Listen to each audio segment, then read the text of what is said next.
안녕하세요, 여러분. 이렇게 만나뵙게 되어 정말 반갑습니다.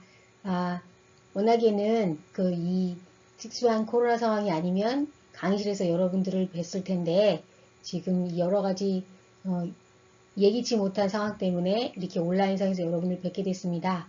저는 글로벌인재대학에서 학사지도 교수를 맡고 있는 유성은이라고 하는데요. 이 강연을 들으시는 분들이 아마 제게 학사지도를 받았던 분들도 계실 것 같고요. 지금 뭐 19학번이나 20학번은 특히 더 저하고 친밀하게 지냈을 것 같은데 제가 이렇게 여러분한테 이런 여러분에게 도움이 될 만한 얘기를 하게 되어서 정말 기쁘게 생각해요. 제가 이제부터 여러분들이 궁금해하는 여러 가지 내용에 대해서 조금 쉽게 어쩌면 이전에 들었을지도 모를 얘기지만 다시 한번 되새긴다고 생각하시면서 하나하나 차근차근 여러분에게 도움이 되는 정보를 짚어봤으면 합니다. 자, 먼저 여러분들이 여기 대한민국에 그리고 연세대학에 유학을 오게 되셨죠?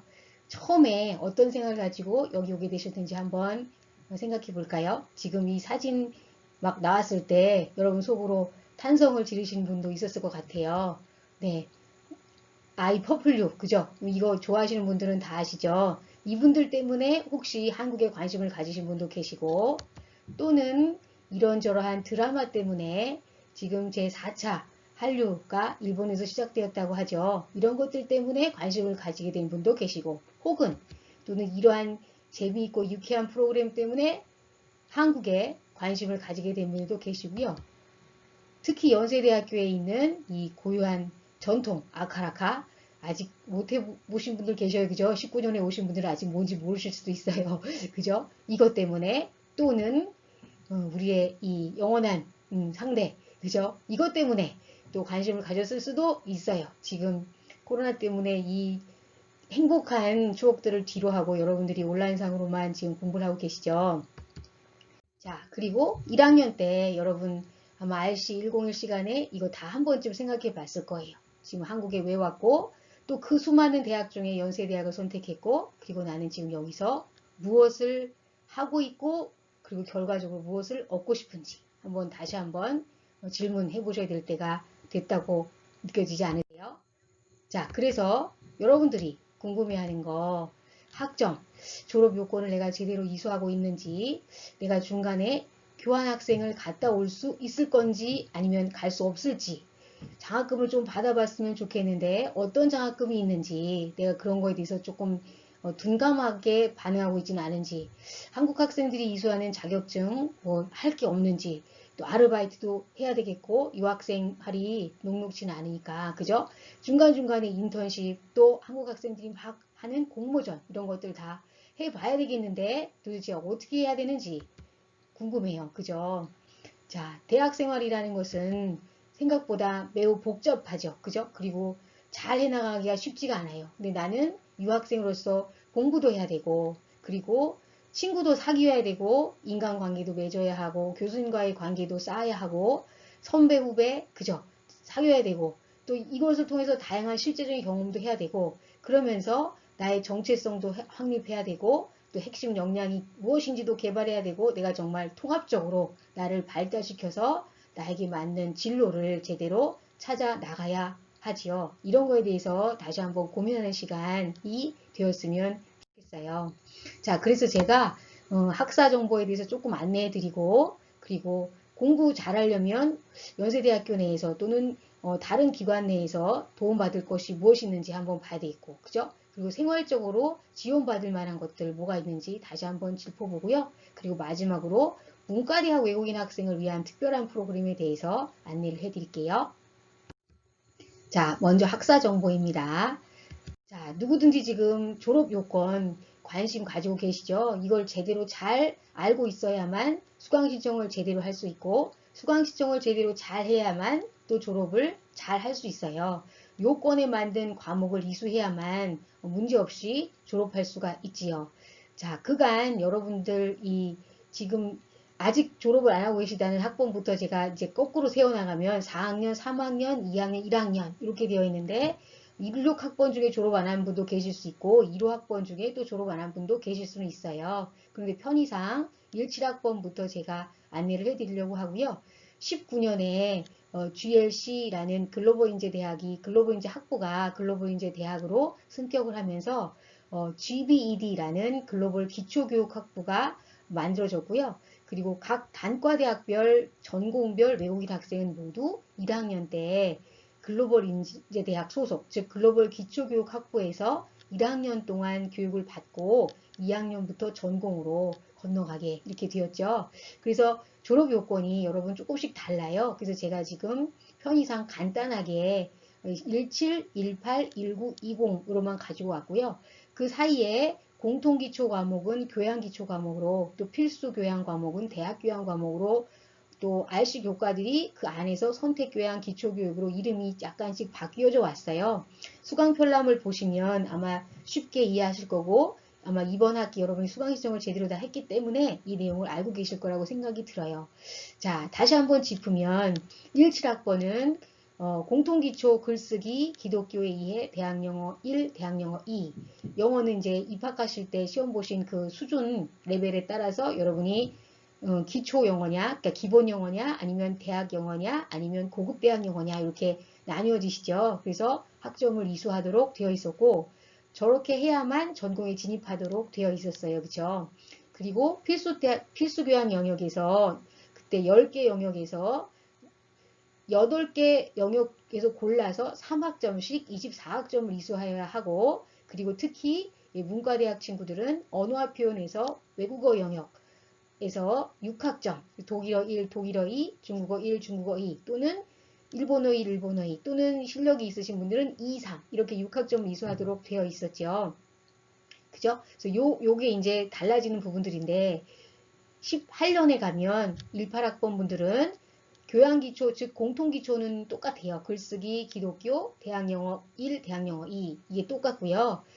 필수교양 영역이 또 늘어나요. 그래서 체육과 건강이라는 영역, 소프트웨어 영역이 늘어나서 총 11개 영역이 됐고요. 여기에서 8개 영역에서 최소 한 과목 이상 24학점을 이수하는데 역시 문과대학 학생들은 언어와 표현 영역에서 외국어 6학점을 이수하도록 이렇게 되어 있었죠.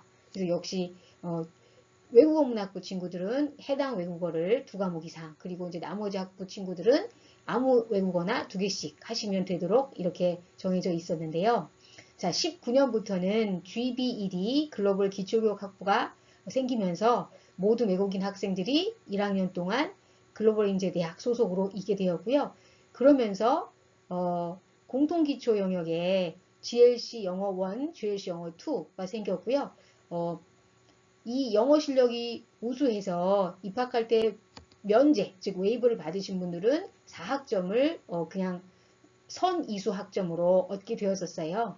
그리고 GLC 대학 교양에서는 9학점, 그러니까 학부대학 영역에서 했던 학부대학 필수교양 영역을 하지 않고 GLC 대학 교양, 글로벌인재 대학의 대학 교양 영역에서 9학점, 아무 것이나 지금 50여 개 과목이 있죠.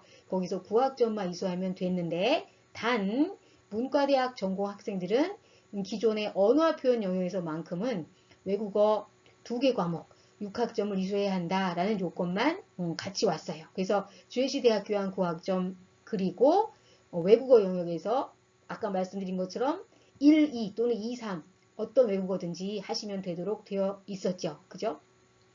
그리고 20학번으로 건너오면 영어 역시 GLC 영어 1, GLC 영어 2를 이수하는데 20학번부터는 영어 면제가 되었어도 입학할 때 영어 성적이 우수해서 웨이브가 되었어도 선 이수 학점이 주어지지 않는 방향으로 바뀌었어요. 그래서 20학번 분들은 영어 면제가 되신 분들도 선 이수 학점 4학점이 없어요. 그래서 이게 또 달라졌고요. 역시 GLC 대학 교양 9학점을 이수해야 되는 건 똑같고요. 그리고 또 문과대학에서 요구되는 언어와 표현, 외국어 영역에서 6학점을 이수하시는 건 같아요. 그런데 20학번만 조금 달라진 부분이 있어요. 그 부분을 뒤에서 말씀드릴 거고, 자, 외국 학생들의 경우 이 언어와 표현 영역에서 만약에 여러분이 외국인이라서 토픽, 한국어 능력, 토픽 5급 이상을 학과 사무실에 제출하시면 이 외국어 영역에서 3학점만 어떤 외국어이든지 어떤 과목이든지 3학점만 이수하면 되도록 주어지는 요건은 똑같아요. 그래서 이 부분들은 여러분 학과 사무실 또는 문과대학 사무실에서 확인하실 수가 있으실 거예요.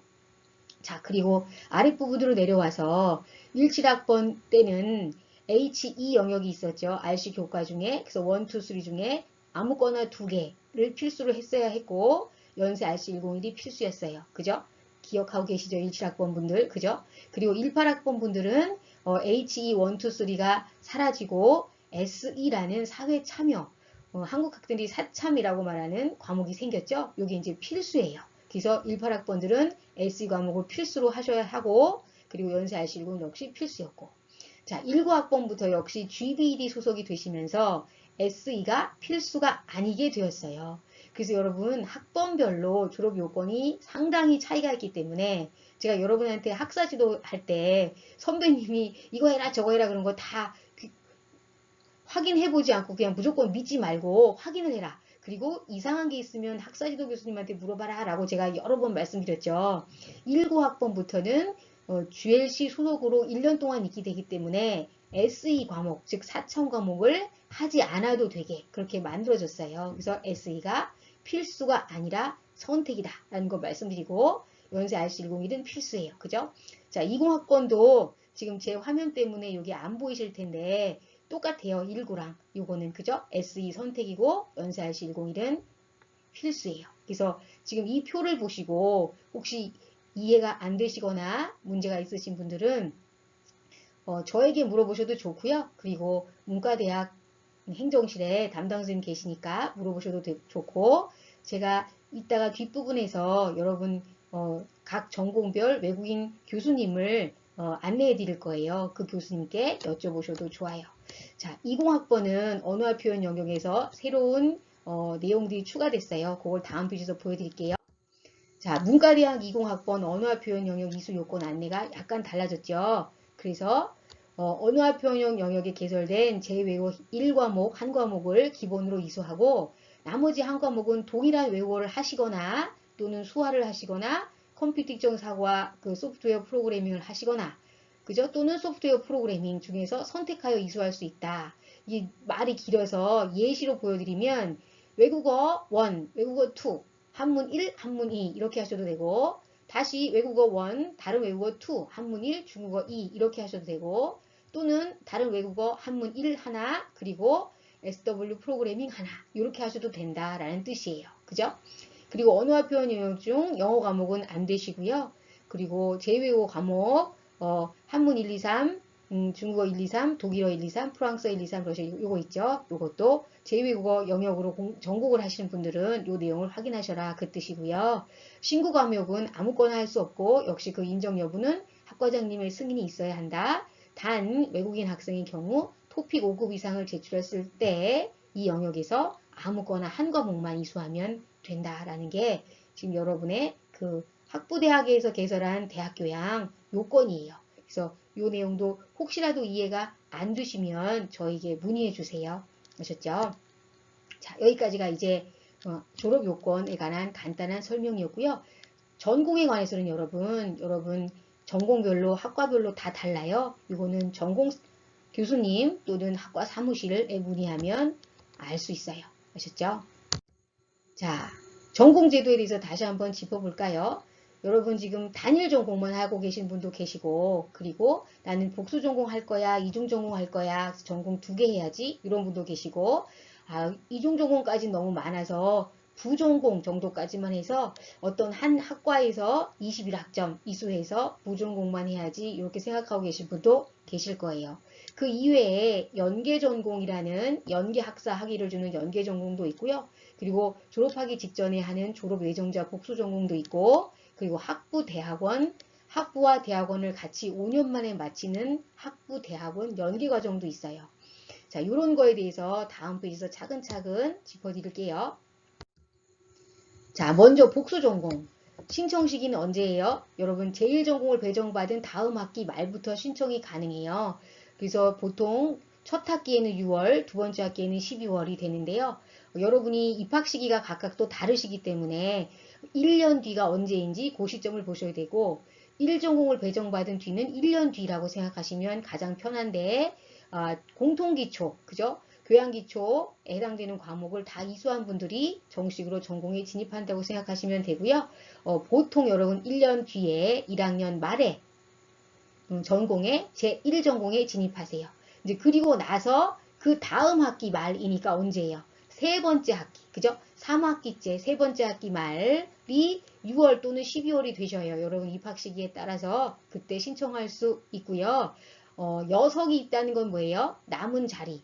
그러니까 복수 전공을 신청한다고 모든 사람이 다 합격하는 게 아니라 전공 인원, 그러니까 각 학과별 지원 인원의 50%와 그 지원 학과 정원의 30% 중 적은 수 이상을 선발한다라고 되어 있어요. 그래서 합격선 안에 들려면 일단 성적 관리를 하셔야 되고요. 그리고 학업 계획서를 잘 쓰셔서 포털에서 신청하시는 거예요.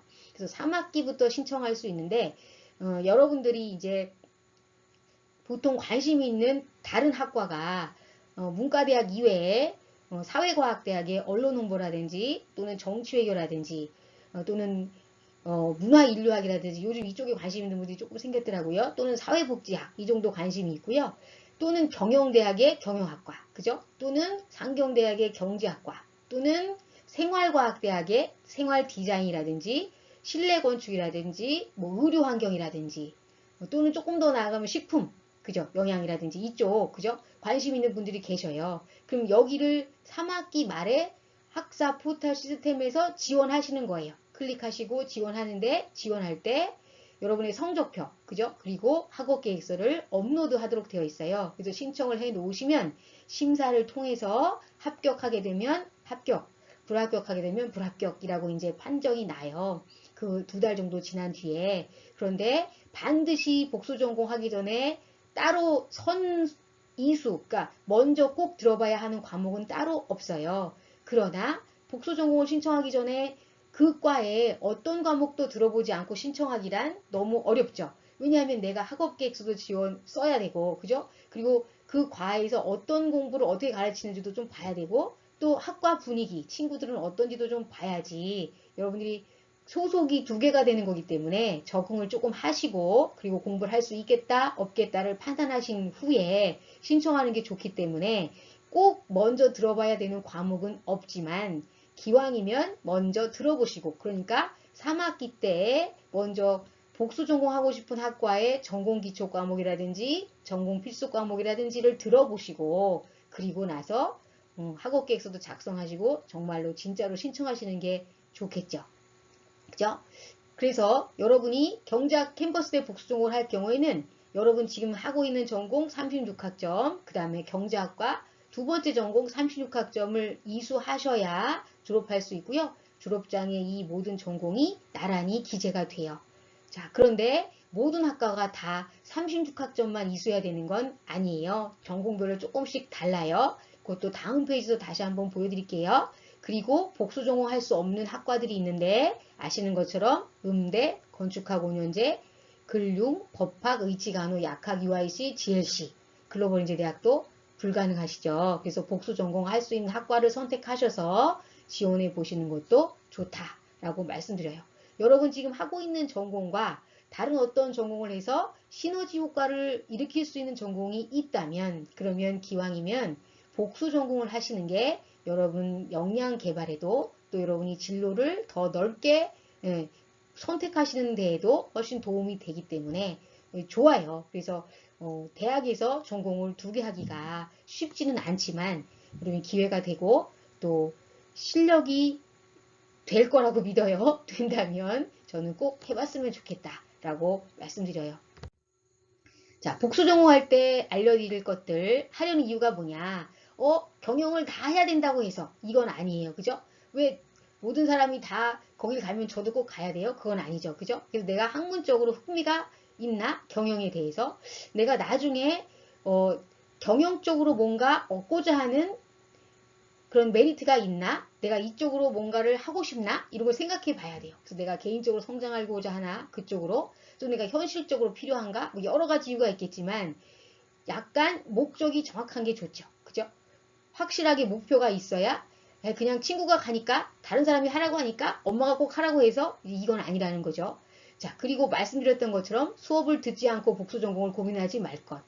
여러분 이제 국문학과 내에서는 저기 문과대학 내에서는 이제 다른 문과대학 친구들 말고 다른 학과 사회과학을 하거나 또 생활과학대학을 전공하는 친구들이 이 문과대학에서 가장 흥미있게 생각하는 전공은 심리학이에요. 심리학이 이제 왜 뭐 여러분 흔히 말하는 뭐 A형은 소심해, B형은 성질이 더러워 뭐 이런 게 심리학이라고 단순히 생각하는데 또는 뭐 내가 마음이 불안하면 심리학을 하면은 마음이 치유되나 이게 이렇게 단순한 그죠 심리학이 이렇게 단순한 과목 공부가 전공이 아니라는 것을 알아야 되는데 그냥 듣는 얘기만 가지고 심리학을 복수전공을 신청했다가 이 공부 때문에 매우 어렵게 고민하는 친구를 제가 봤어요. 이건 진짜 있는 일이에요. 그죠? 그래서 이 심리학 과목을 전공하고자 한다면 여러분 문과대학에서 또 심리학을 복수전공하고 싶은 친구들이 있을 거 아니에요? 그러면 들어봐라. 심리학 적어도 개론을 들어보고 뭔가 무슨 공부를 하는지 공부 내용이 쉬운지 어려운지 내 지금 상황에서 이 공부를 복수전공까지 할 수 있는지를 확인해야 된다는 거죠. 그죠?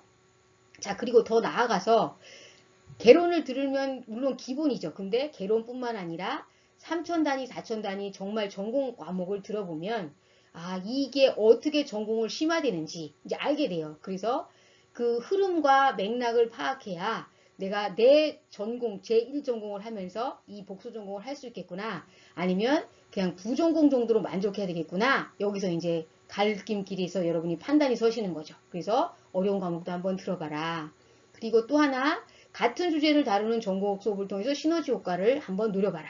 물론 외국어 쪽 친구들은 같은 주제를 다루는 전공이 연계 전공에는 꽤 있을 수 있는데 이제 외국어만 한다고 생각하시면 사실은 그 폭이 넓지 않을 수 있죠. 그러나 뭐 문화인류학이라든지 언론홍보라든지 정치외교라든지 그죠? 이런 쪽 그죠? 또는 생활 대학 과학대학의 여러 가지 분야들은 그 외국어를 전공하는 그 나라에서는 또 다양하게 진로를 확대시켜 볼 수 있으니까 한번 시너지 효과를 노려서 고민해봐라 라고 말씀드려요. 자, 연계 전공은 뭐냐면요, 여러분.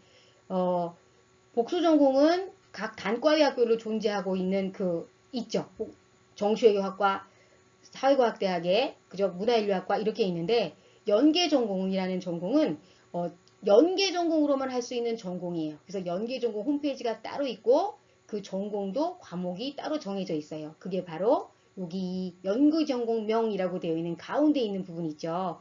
한국 및 동아시아학에서 한국학, 중국학, 일본학, 동아시아학 이렇게 나뉘어지고요. 미국학, 유럽 지역학, 디지털 예술학, 외교 통상학, 인지과학, 벤처학, 리더십, 비교문학, 문화비평학 요렇게만 있어요. 연계 전공은 다른 게 없어요.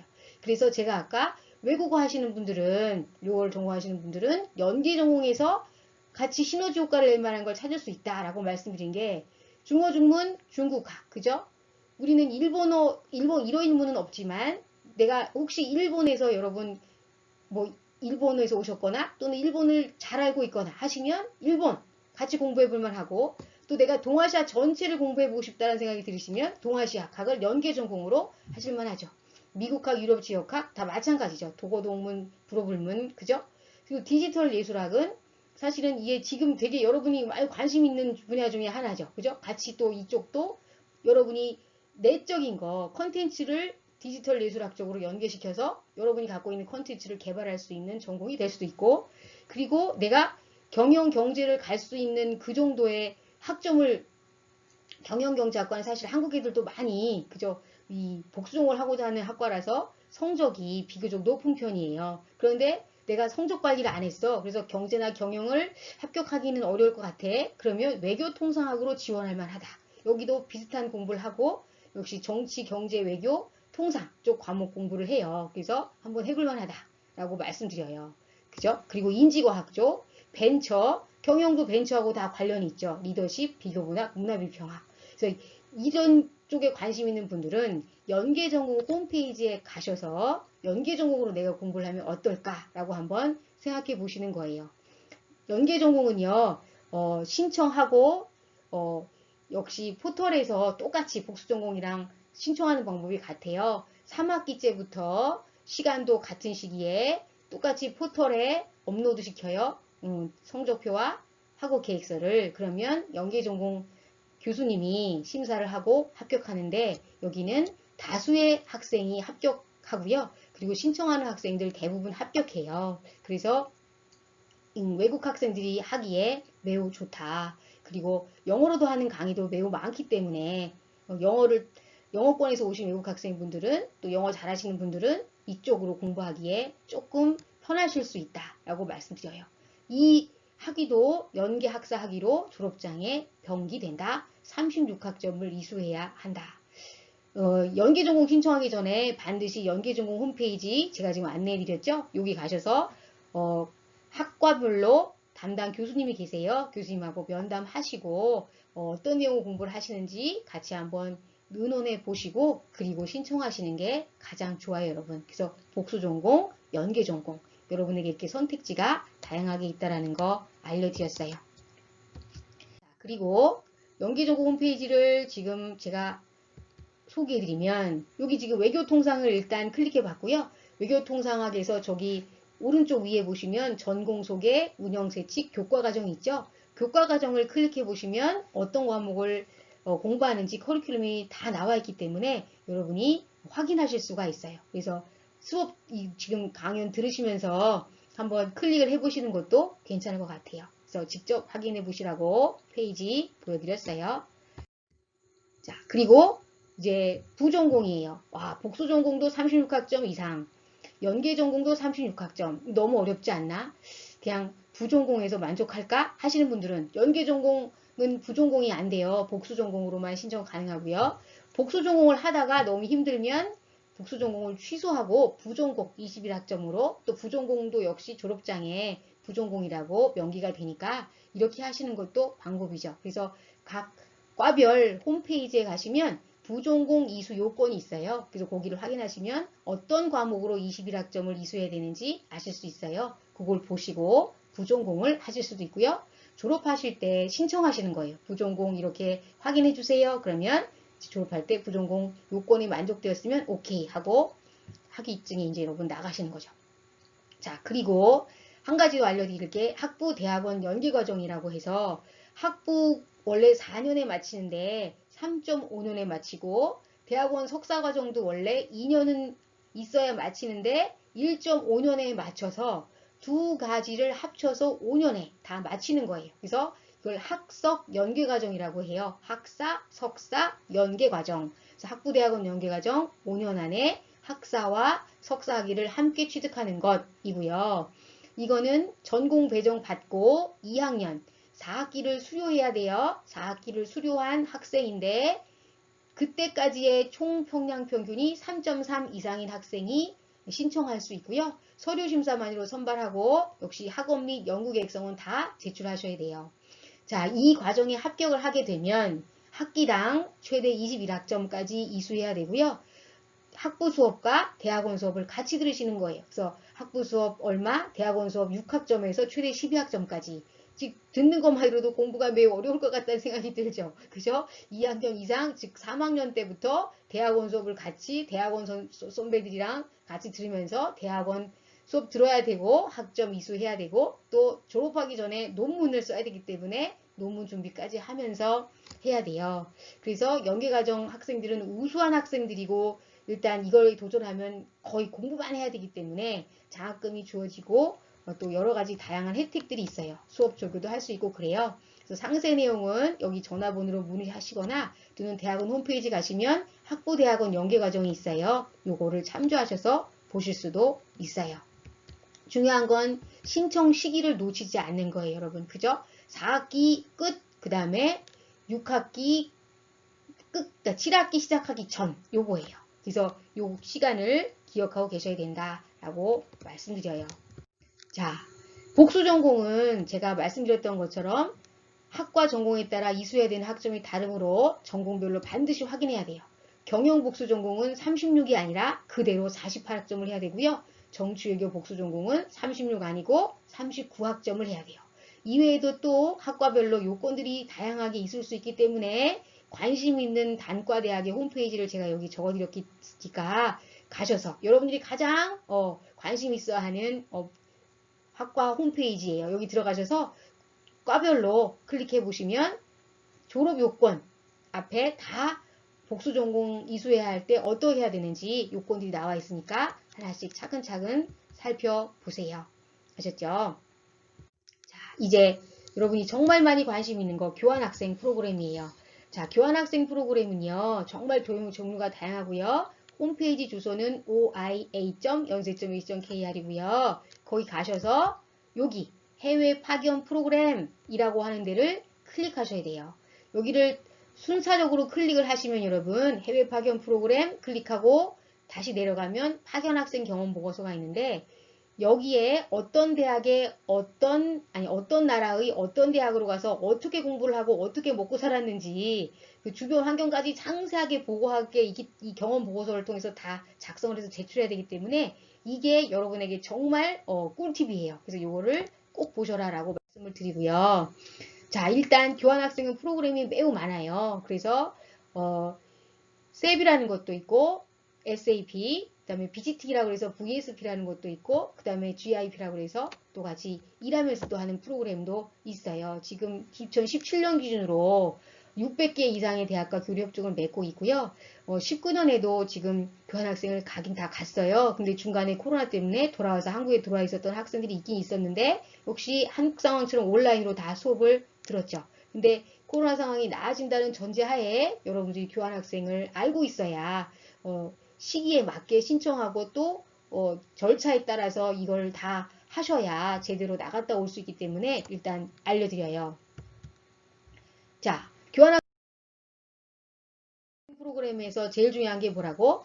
교환학생, 방문학생, 셋 경험보고서다. 여기 가시면 파견학생 경험보고서 클릭하시고 그리고 파견국가 요 칸에서 여러분 여기 칸 있죠? 제가 여기를 빨간색으로 짚어드리면 여기 그죠? 여기 클릭하시고 여기 나라를 클릭하면 그죠? 나라 이름이 쭉 나오고 거기 한 군데를 클릭하면 대학이 쭉 나와요. 여기는 여러분 다 하나씩 클릭하셔서 찾으시면 정말 너무너무 많은 나라가 나와서 일일이 하나하나 확인하기가 너무 어려워요. 그래서 이거 찾아보고 확인하는 데만으로도 정말 시간이 많이 필요해요. 그래서 이게 그냥 가야지 그리고 신청하고 막 이렇게 단순히 되는 게 아니라 적어도 6개월 전 정도부터 차근차근 조사하고 탐색하고 검색해서 학교를 정해야 된다라는 거. 이 파견학생 경험 보고서가 여러분에게 매우 중요하게 작용한다는 거 말씀드려요. 자, 그리고 지금 아까 그 페이지에 보면은 한교영토라고 해서 이 팟캐스트, 유튜브, 인스타그램에 직접 우리 학생들이 찍어놓은 다양한 프로그램들이 있어요. 이거를 통해서 정말 재미있게 확인할 수가 있어요. 여러분 이거 저도 봤는데 너무 재밌거든요. 제가 이 영상 링크 걸어드리니까 꼭 확인해 보셔요. 정말 도움이 많이 되실 거예요. 진짜로 정말 도움이 많이 돼요. 그리고 재미있어요. 한번 심심할 때마다 꼭 보세요. 자, 교환학생 프로그램 비교예요. 방금 전에 제가 ESP, VSP, SAP 여러 가지가 있다고 말씀드렸는데 일단 ESP와 VSP를 비교해 드릴게요. 자, 학비를 어디에다가 내요? 교환학생을 가든 방문학생을 가든 일단 우리 학교에 연세대학교에 내요. 그런데 방문학생은 방문하는 학교에도 내야 돼요. 근데 방문을 하시면 본교 수업료 80% 이상을 장학금으로 다 여러분에게 돌려줘서 비용은 거의 비슷하게 든다라는 거 말씀드리고 학점과 학기를 인정하는 부분에 있어서 교환학생도 방문학생도 학점, 학기를 둘 다 인정해요. 즉 학점은 뭐예요?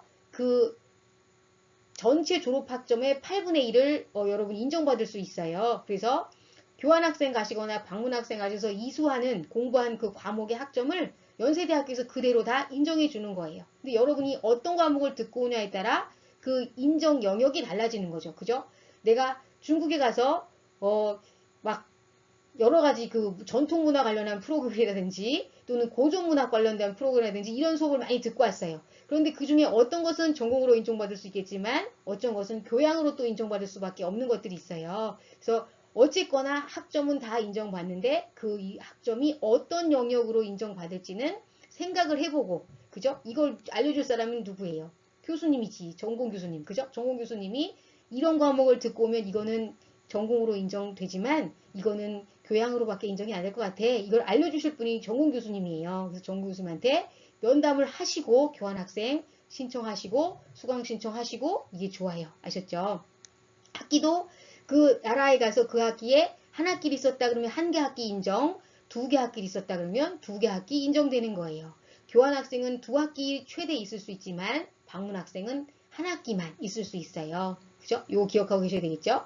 자, 자격. 신청을 누구나 다 하나요? 아니요.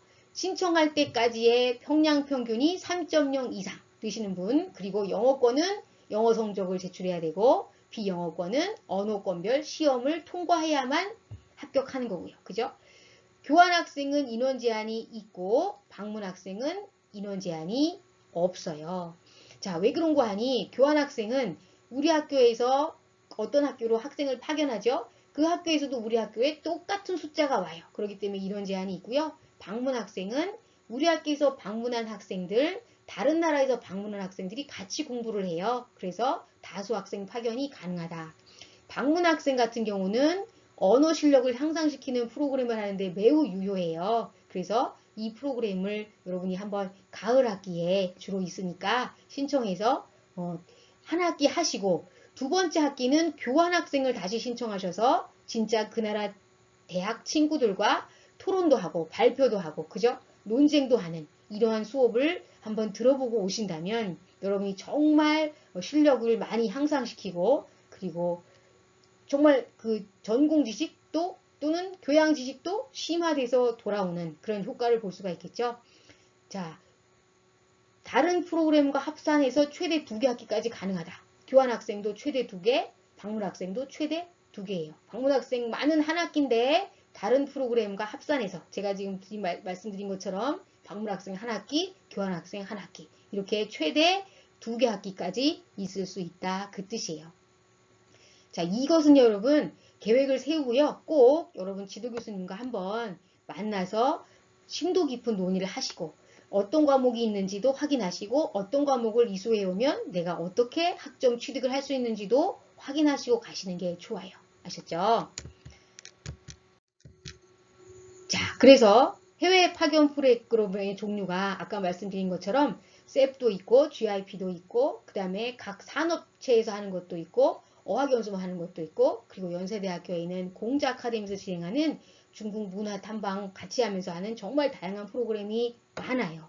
아까 알려드린 그 교환학생 홈페이지에서 파견 프로그램을 클릭하면 정말 다양한 내용으로 순차적으로 있고요. 공지사항을 클릭하시면 언제 어떤 프로그램이 진행되는지 자세하게 나와 있기 때문에 여러분 꼭 확인하셨으면 좋겠어요. 아셨죠? 자, 그러면 이 교환학생 프로그램은 도대체 어떤 일정으로 진행이 되느냐? 자, 여러분 교환학생을 신청하면 바로 가는 게 아니에요. 제가 늘 말씀드렸지만 수업 시간에 제가 101 시간에 이거 엄청 열변을 토하며 설명드리죠. 그죠? 1년 정도 기간이 필요해요. 총, 그죠? 그래서 여러분이 가장 처음 교환학생을 신청할 수 있는 시기는 1학년 두 번째 학기예요. 여기 지금 1학년 11월로 되어 있죠. 3월에 보통 1학년이 오면 11월. 여러분이 9월에 입학하셨으면 그 다음 해 5월 이 최초 신청할 수 있는 시기예요.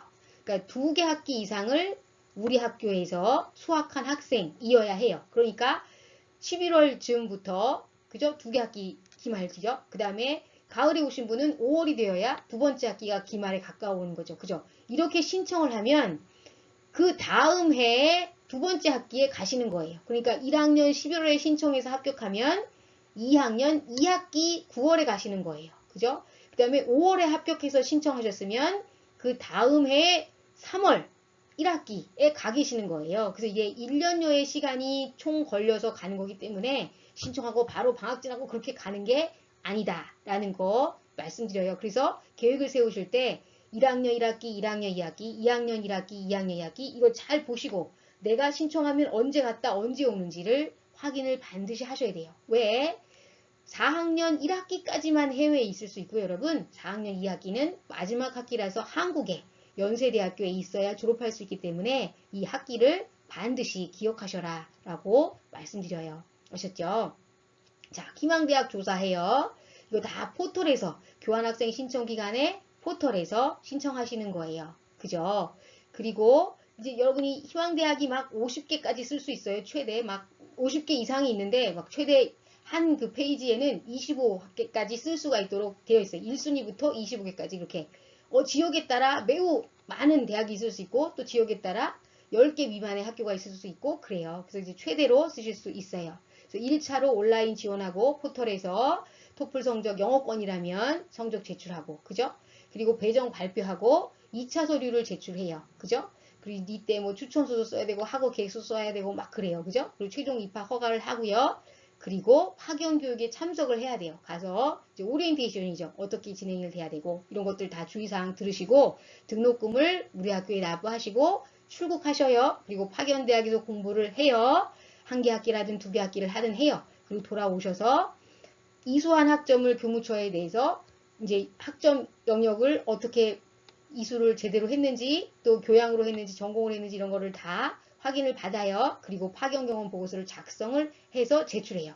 이것까지 다 해야 이 교환학생 프로그램이 맞춰지는 거예요. 그래서 여러분이 생각하신 것보다 복잡하고 중간에 해야 될 것도 많고 어렵고 또 비언어권 친구들은 이 비영어권 친구들은 각자 그 해당 지역의 언어권 시험도 준비하셔서 보고 있어야 되고 또 면접 시험도 치러야 되고 그래요. 그래서 이게 오늘 마음 먹고 내일 이루어질 수 있는 일이 아니기 때문에 미리 정보 확인하시고 기간 확인하시고 준비하셔라. 매 중간고사 기간 매 학기 그죠? 그 즈음에 중간고사 기간 한 주 전쯤에 국제처에서 항상 파견 설명회를 해요. 아마 지난 학기 온라인으로 진행이 됐을 건데 이번 학기도 온라인으로 진행이 될 가능성이 높겠죠. 여러분 꼭 그 국제처 홈페이지 가셔서 확인하시고 이 설명회를 참여하시기를 바래요. 자, 학사 안내에 관한 설명을 일단 여기서 마치고 다음 영상에서 다시 안내해 드릴게요. 잠깐 쉬시고 오세요. 감사합니다.